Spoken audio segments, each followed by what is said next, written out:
Imagine your front door flying open, and a clipboard-waving HOA queen storming into your living room while the state's top prosecutor is sipping coffee at your kitchen table. What would you do? Freeze fight. Smile, and let justice do the talking. My name's Rex Holloway. Folks, just call me Rex. After my divorce, I moved into the only place on earth that still smelled like family. My late granddad's cedar cabin on the edge of Lakeshore Pines, Michigan. 2.5 acres of hand-hewn beams and quiet blue water. If you close your eyes, you can almost hear him humming old fishing songs. The kind that sound like sawdust and Old Spice. I wasn't looking for trouble. I was looking for peace. But trouble had a name. Karen. Late 50s. Ironed khakis, sharp enough to cut ya. A spotless mid-size SUV with HOA decals slapped on every angle. And a measuring tape she treated like a sword. There's people who hold power gently. And then there's Karen, who squeezes it like a stress ball till it squeaks. She bullied her way into the HOA presidency in under 2 years, promising, "We're gonna protect property values." What she meant was, "I'm gonna run the neighborhood like a fiefdom. Bird feeders, vermin, attractors, memorial wind chimes, noise pollution." Ma'am. A Vietnam vet's flagpole that stood a few inches too tall, lawsuit threat. She smiled while she did it. Like the kind of smile that never reaches the eyes. She took a special interest in my place. And not in the bring a casserole way. My cabin sat on the best slice of lakefront for miles, built before the HOA existed. Tucked in the trees with a dock Granddad built after Korea. The wood still carries thumbprints from his calluses.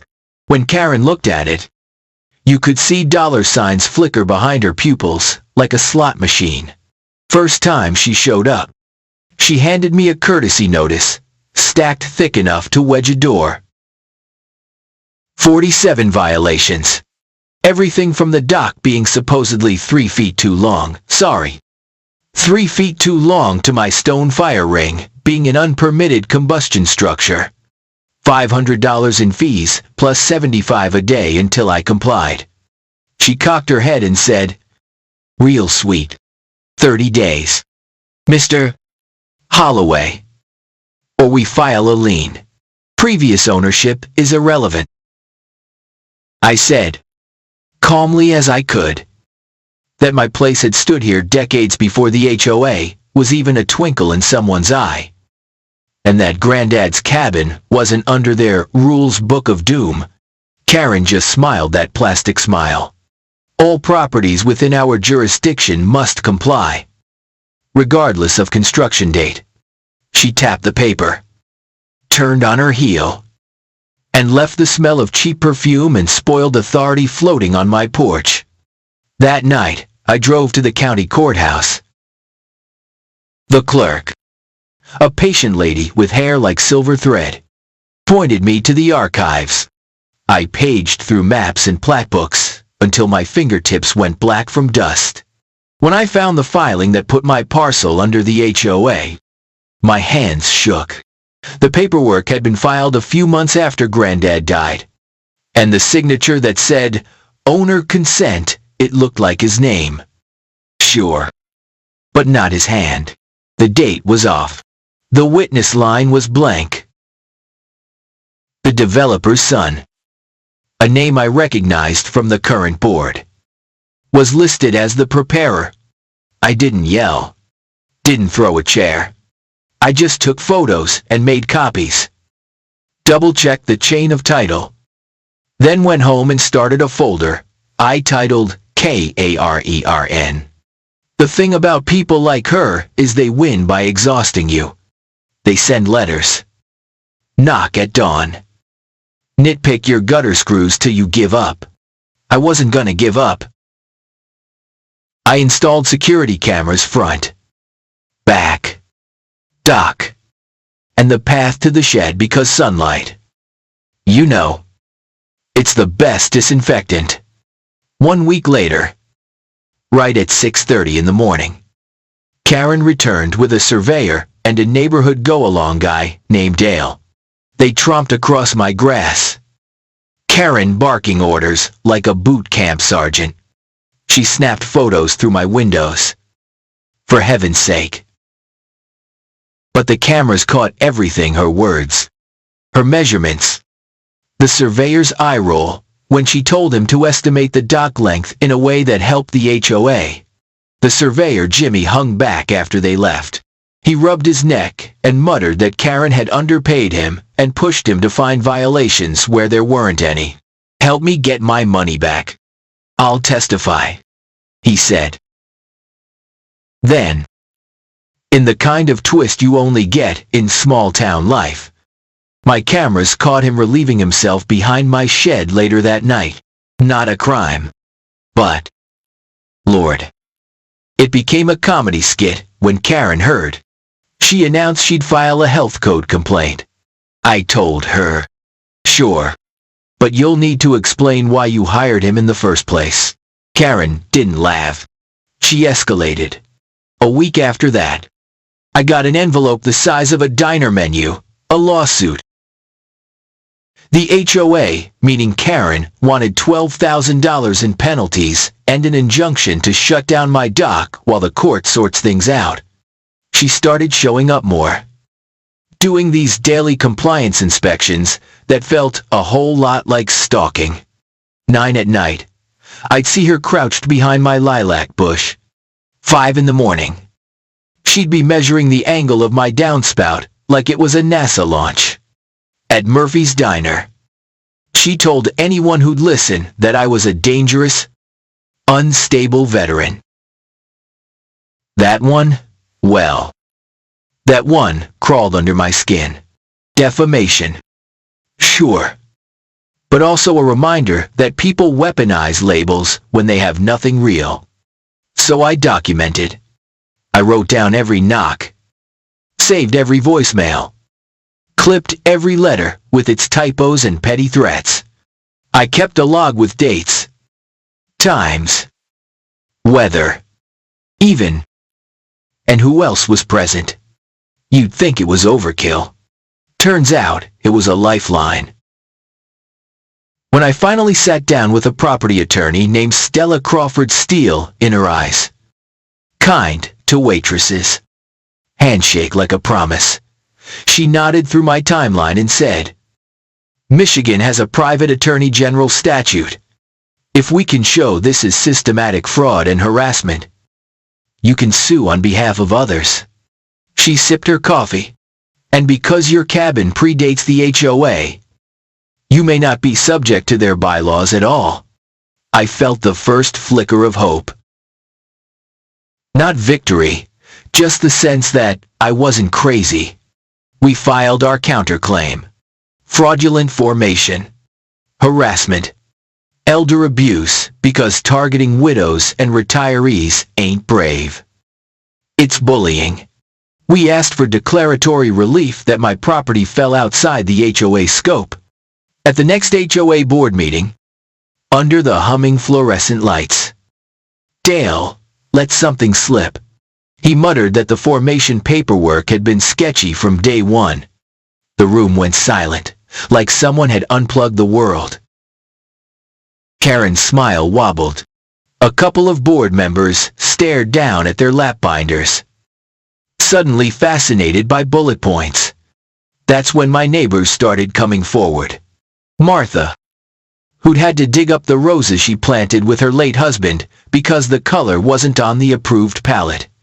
Tom, an Afghanistan vet who admitted voice shaking that he'd never felt more scared of anyone in his life than Karen with a rulebook. A young couple fined over their twins' chalk drawings on their own driveway. One by one, stories clicked together like old floorboards. A pattern, not governance. Grift. Karen didn't back off. She doubled down. The calls started to my mortgage company. Her brother-in-law worked at a local branch about concerns. to the county about supposed environmental violations. Anonymous tips, whispered from the shadows, all leading back to the same voice. And still, life went on. My daughter, Ellie, called from college. Dad, you okay? I told her I was fine. Because parents lie when they have to. Then I hedged. It's It's a lot. but I'm handling it. At night, I sat on the dock with coffee cupped in both hands, watching loons leave tiny wakes across the moon. I talked to Granddad a little. Which is to say, I talked to the water and pretended the water talked back. I started. Then corrected myself. The board said, I'm the problem. The lake took my words and smoothed them into ripples. The money trail cracked open almost by accident. Stella subpoenaed the HOA's books. And after a whole lot of foot dragging, the treasurer coughed up spreadsheets that didn't add. Tens of thousands gone into a management company, with Karen's name on the paperwork and no properties to manage. Credit card charges to a casino on the other side of the state. A cash transfer that lined up a little too neatly with her son's restaurant opening and closing. A sad story that lasted one summer, and a handful of soggy French fries. We didn't guess. We lined it up. Deposit slips, emails, board minutes, and a trail of oops that looked less like mistakes and more like a plan. The night the pattern finally snapped into place. My cameras caught Karen in pink gardening gloves, tiptoeing by my septic field with a black plastic bag. She scattered something, hurried away, then called the county first thing in the morning with a breathless report of a toxic smell rising from my land. The inspector arrived, took one sniff, and frowned. Smells like fish fry, he said. He dug around and pulled up a handful of seasoned fish scraps from Murphy's Diner. The look on Karen's face, well, I ain't proud. But I smiled. Danny, a private investigator she'd hired to dig up dirt on me, came forward next. He and his brother Jimmy, the underpaid surveyor, were done being pushed around. Danny had recordings of Karen saying, and this is me quoting, "Find something or make it up. I'll pay a bonus if it sticks." The audio was clean. The timestamps matched the days she'd shown up to measure my deck screws with righteous fury. We put everything in a tidy binder, the kind that makes a prosecutor's eyes light. And funny thing, Channel 7 showed up before we even called the state. Karen had pitched them a story about a dangerous vet terrorizing a peaceful neighborhood. The reporter stepped into my kitchen, and I set out copies of documents, stills from the cameras, a list of neighbors willing to talk, and a pot of coffee, because my mama raised me right. The segment aired that night, and instead of the caricature she wanted, viewers saw a pattern, fines invented out of thin air, old folks scared into paying, money sluicing into pockets it didn't belong. People started emailing me, folks from across the state. Our HOA too. We thought it was just us. A retired teacher wrote, "I've been paying for years. I didn't know I could say no." The Attorney General's office called. They'd opened an inquiry. Could we meet? We could. The morning, the AG Miss Santos drove up the gravel. The sky was that hard blue you only get after a storm scrubs the air clean. I set out 3 mugs. One, a little chipped, because, well, real life. Stella arrived with 2 banker's boxes and a grin that could cut glass. We were going to walk the state's chief law enforcement officer through a tour of suburban pettiness turned felony. We had just reached the part where I laid out the deed original. 1960. Handwriting. edges soft as old denim, when the cabin door didn't so much knock as explode open. Karen rushed in, clipboard raised like a shield, breathless with the drama of her own entrance. Immediate compliance. She barked, without even looking up. Your decorative grasses exceed height limitations. Your dock lacks reflective tape on the lake-facing edge. She froze. Her eyes fell on the badge lying on my table. Miss Santos didn't flinch. She stood, smooth as a cat, and said, "Ma'am, you have entered this home without permission. Please step outside while we discuss your conduct." Karen tried to smile. It failed. "I'm acting within my authority as president of Not Today," Santos said, voice calm as a winter pond. "We'll be addressing unauthorized entry, harassment, evidence tampering, and possible embezzlement. Please wait on the porch." Karen's face went paper white. She backed out, muttering about bylaws like a spell that had stopped working. We finished the meeting. Stella was surgical. I filled in the life between the pages, the late-night knocks, the whispered labels, the way living under petty tyranny makes you second-guess your own breath. Santos listened like a person who's heard every excuse and still believes in facts.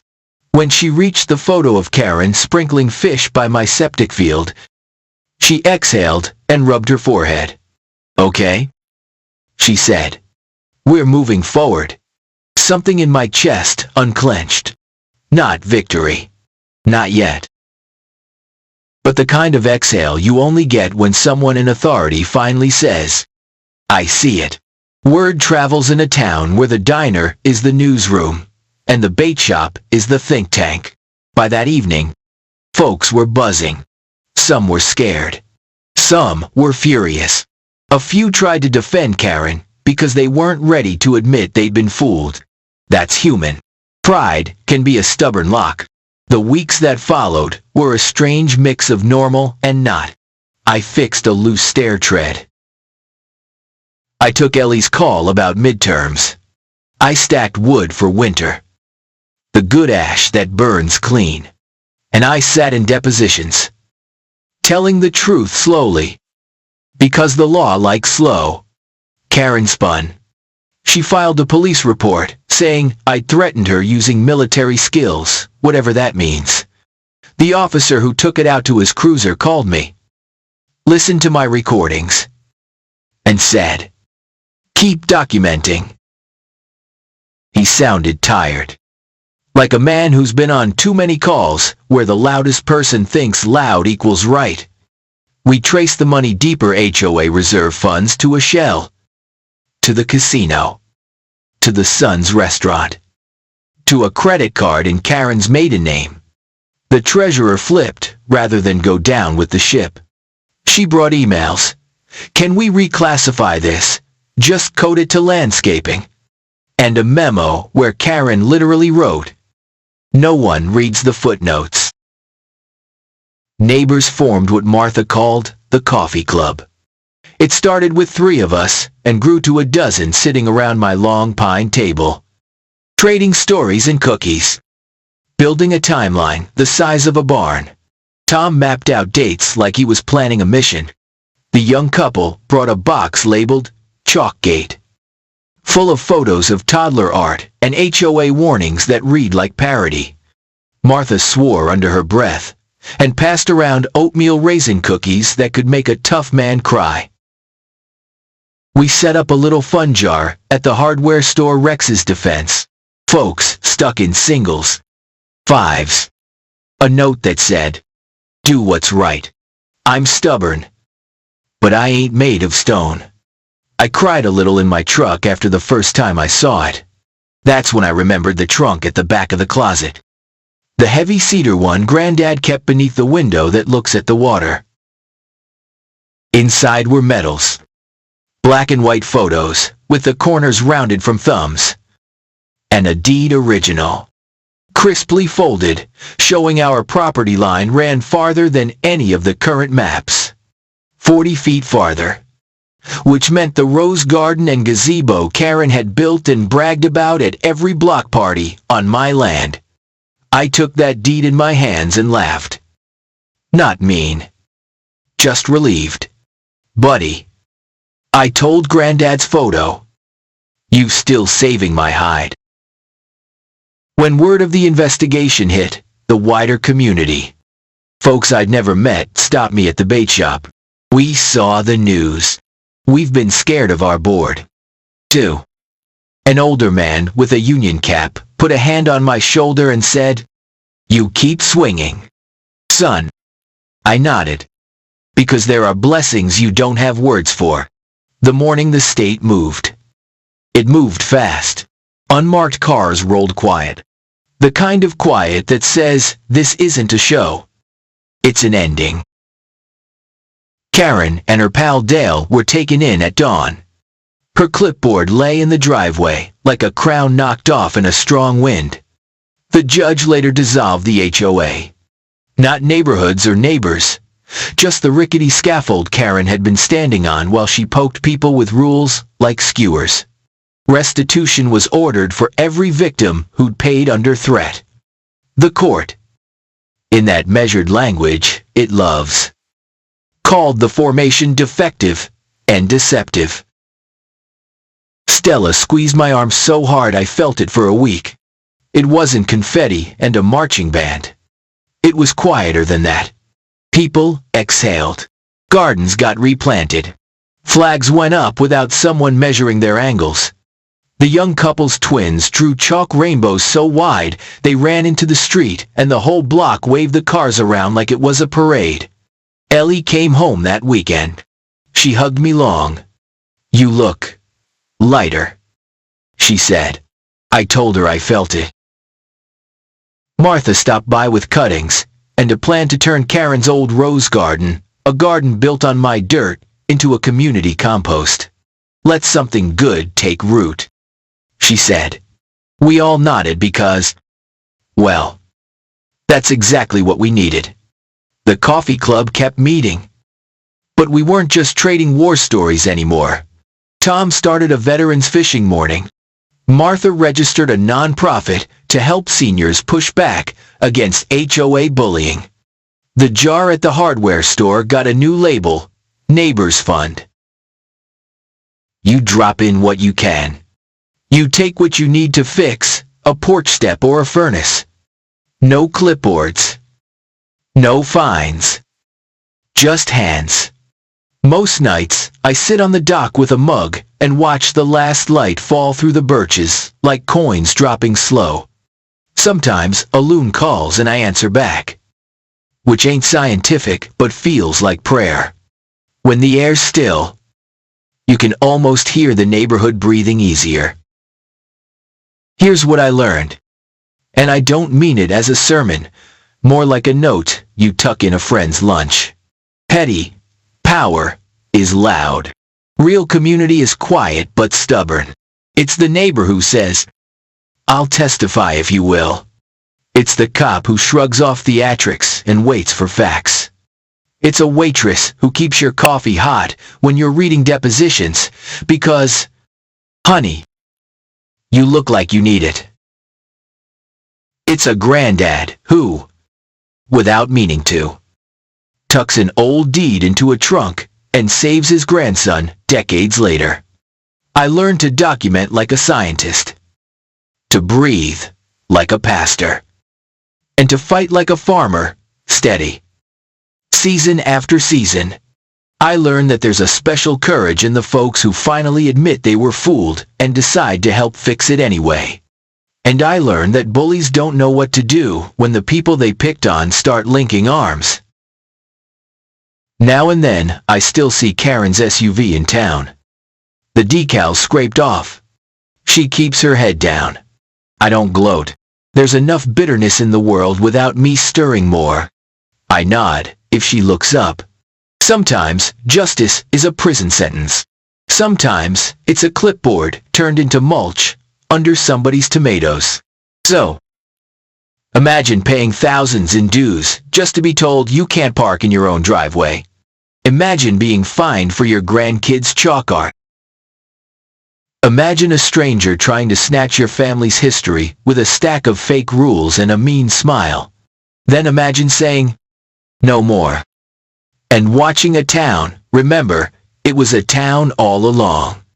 What would you do here? Anyone else had a HOA do this to you? Drop your story below. Seriously.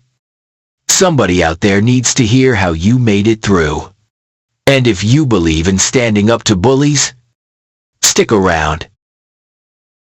Next time I'll tell you about the small-town mayor who tried to shut down a vet's food truck and what happened when he picked the wrong soldier to mess with.